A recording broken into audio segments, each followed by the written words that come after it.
có một cái gì rồi cái ta sẽ trả lời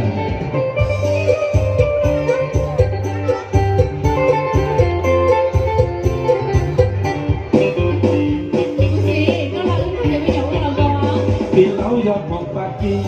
biển lão giọt mỏng bạc chi giang đánh xét chi mỏng qua bự chi nhìn xe là cũ mỏng bao là mẫu chuyện ta và là khăn là tận chỉ là vua nhung hồng trắng lò giá chỉ xua ngày mi qua đánh cho sơn tu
mua nhập từ ti ti địa trên ba trên hông nam muốn nhập qua ta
รู้สึกต่ออินซอสินะอินเดียนะมันเข้าอินซอนะ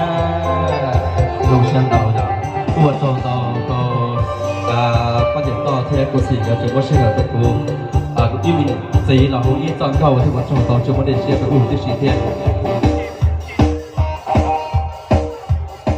หนูอินจามเราอินจามมองเจตเรายิ่งยังซึ่งจอตัวนี้เจ้าตัวเจ้าครัวเราเหมือนจะนั่งเจ้าจ้าคือกูสีเราในกูอีเกมหมดจากกูที่จ้ากูเหลือจากกูที่เราชัวgiờ nên tao đi khép bê khép to khen trả là nên sẽ được xong tổng kỳ đó chị nè xong tổng kỳ được cho kỳ từ cho họ nô nào nên để nô là cứ khứ này hay nên từ nô là từ tiếp bao thì khứ một lít trà em tưởng cứ cố xỉ cho tao lần này trong ít kho là một tấn tiền này hãy là lù nó cũng xong tổng kỳ rồi cái cho từ theo giờ nên nô là trên nô nào họ lử để tao là ha là bây giờ những cái cuốn xóa tàn cho sẽ được cho xả đi trả nữa mà cái cuốn trâu bê xa cỏ bê quán tàu ít từ trong đi cứ cố xỉ chân là bê chia tàu đi cứ cố xỉ nè cứ có gì nên cái tù và giờ được chỉ giờ bằng để giờ mong thì được cũng mua về phong dư lo thế cũng mua phong dư mong thế và nếu bọn này là côจะเป็นcái thì mong thì cô đồng xuyên tàu và cái cô với tối ý gì này và đồng xuyên chập là và này thế gì là bọn này cha chế cứ là cái thì là chủ cái thì lo thì chỉ tù bị bọn này cũng mà cái thì mong giờ họ là bên mua apa paper bên thì tôi xin chào đi là cô đồng xuyên tàu trong cái giờ ý gì này lo thì rong xuyên chập là thế ô tô rong chập là bây giờ ô tô rong bộ đi cỡ đi giờ nên là họ rong xuyên tàu giờ họ là một tờ nó cô thắm hoa phi cho bây giờ cái giá tiền nhân đồ sa phụ kinh chị cứ cố xỉ hay thì các anh pe đi là chỉ thó nên cho nó sa phụ kinh tự nó cả tan cho nó là thó chờ bây giờ giờ chỉ tôi sa phụ kinh tôi tự nó cả tan thó tự nó lo tự nó giờ tụi mua bao mua xế là cho lo cái gì tụi chỉ mua bao mua xế là lo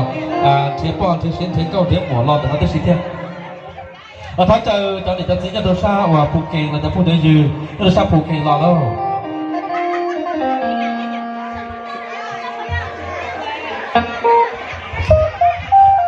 อาจารย์จะเป็นว่าเขาตื่นป้องหมูเราจะคาดตกดุพ่องระดับสี่พูดจะเป็นไง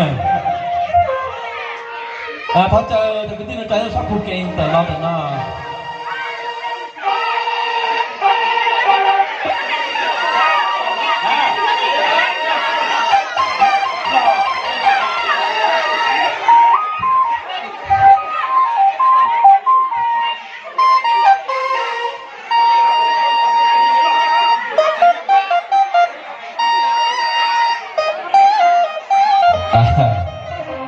บ้าจังซี่เนา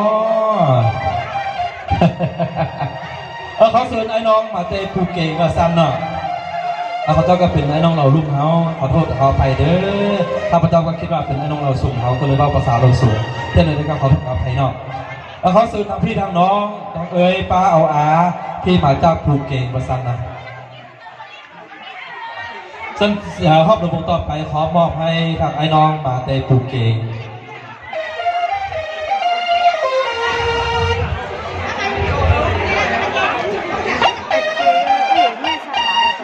อันนี้ก็เขาต้องอภัยด้วยข้าพเจ้ากับว่าภาษาลาวผู้สู้ข้องผู้สู้ข้อผู้ใดเขาก็ได้ก็ต้องเดือดตาตะกี้จ้ะแล้วก็ขอเชิญภาพระบบต่อไปขอจัดให้ทางพ่อเอาแม่เอาทั้งไอ้ทั้งน้องมาจับผูกเก่งแล้วก็มาทางเวียงจันทร์เนาะมื้อนี้ก็ดีอกดีใจว่าสั้นเนาะครอบครัวก็ดีอกดีใจมาขอเชิญทางไอ้น้องมาจับผูกเก่งว่าสั้นเนาะภรรยาสามีทางไอ้ทางน้องคู่ฮักแล้วก็ทางไอ้น้องมาจากเวียงจันทร์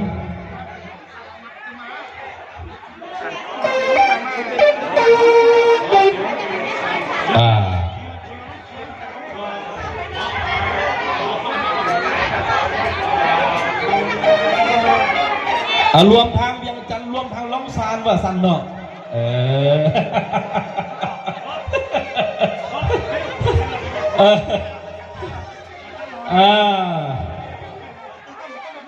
อาจจะสีผู้อย่าบ่อยากไปอยากเทียตอนนี้จะสีตัวชาลงสันตัวเทียทางไอ้ทางน้องมาจากภูเก็ตมาสันเถอะเขาเซินพร้อมโดยสามีภรรยาคู่ฮักผู้บ่าวผู้สาวมาสันนะเขาเซินไอ้น้องมาจากภูเก็ตพ่อเอาไม่เอาพ่อมาพ่อป้าแม่ป้าพ่อลุงไม่ลุง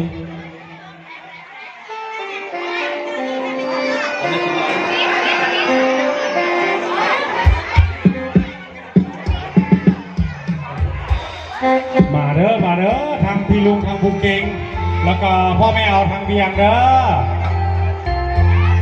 มาลำวงมามอนชื่นเบาๆอันเอิ้นชื่อทั้งครบพี่เลิกก็ขอโทษขออภัยให้ลูกให้หลานเอารวมเลยเด้อมาเด้อ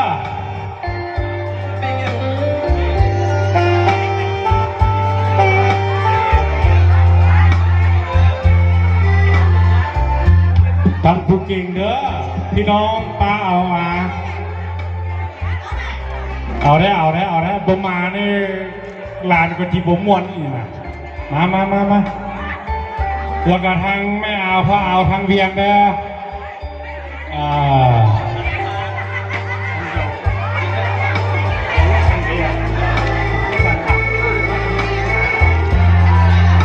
มาอันหลานเอิ้นชื่อบ่ได้ครบก็ขอโทษขออภัยเด้อมาพี่ทางภูเก็ตนี่ก็มาครบภูเก็ตแล้วกันแล้วเนาะขอโทษขออภัยให้ลูกให้หลานเชิญฮะเชิ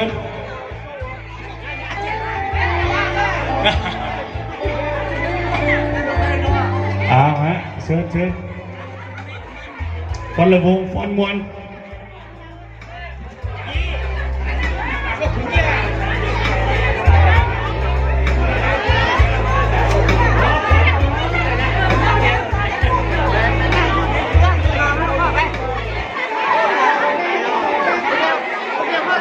แล้วก็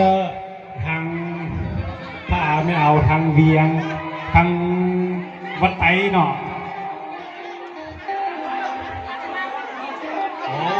สงสารวะ